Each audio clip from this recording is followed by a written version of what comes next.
Well, we've heard a lot of different voices from here at the European Commission headquarters today, and the tone of the voices has largely been determined by whether the commissioners involved are staying into the next term. It should be pointed out that Ursula von der Leyen, the president-elect who was just appointed, she actually doesn't take office until November 1st. So if Johnson is really determined to settle this by October 31st, she will actually have nothing to do with it.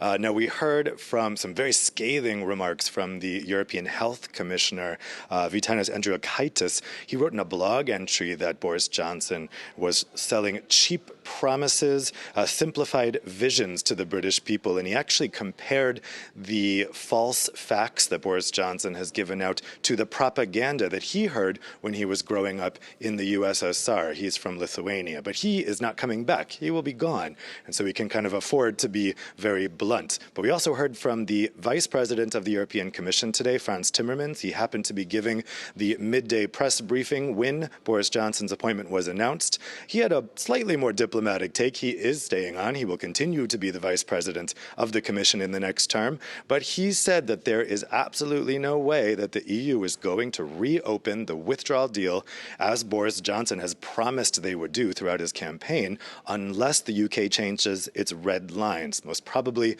by agreeing to be in a customs union. It doesn't seem likely that Boris Johnson will do that.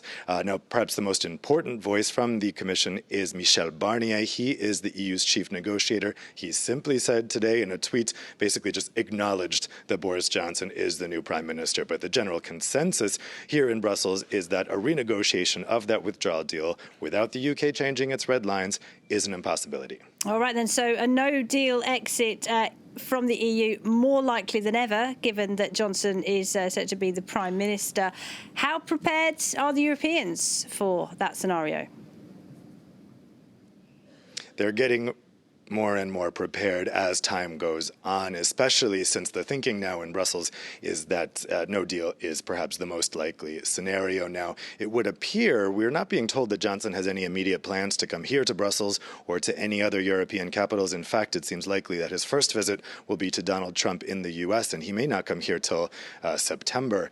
It looks like he is pursuing a brinksmanship strategy in which he will go right to the next European Council summit taking place on October 17th, and there he will hold out that threat of withdrawing without a deal and having the UK default on its financial obligations right until the last minute. And he thinks that at that October 17th summit, the EU will blink and it will say, okay, we will change the withdrawal deal to your liking. I can tell you people here think that's very unlikely. So what happens if they don't do that? Well, then there's 9 days to prepare. Given that most people here in Brussels think that this is a very likely scenario, the EU is likely to be more prepared for that eventuality because Johnson may even be blocked by his own British Parliament in going through with a no deal. So it really looks like the possibilities for October 31st are a no-deal Brexit, the British Parliament rejecting Johnson's attempt to have a no-deal Brexit, in which case that would probably kick off a general election or maybe a second referendum, or some kind of renegotiation of the withdrawal agreement if Boris Johnson can find some way to fudge those red lines. The thinking here in Brussels is also that, well, if anyone could do it, it's him. Because he's a Brexiteer, perhaps leavers in the UK will trust him more than they trusted Theresa May to bend those red lines a little bit. So we'll see. But certainly, it's all systems go here in continental Europe preparing for a no-deal Brexit on October 31st. Dave, thank you very much indeed. Dave Keating there reporting from Brussels.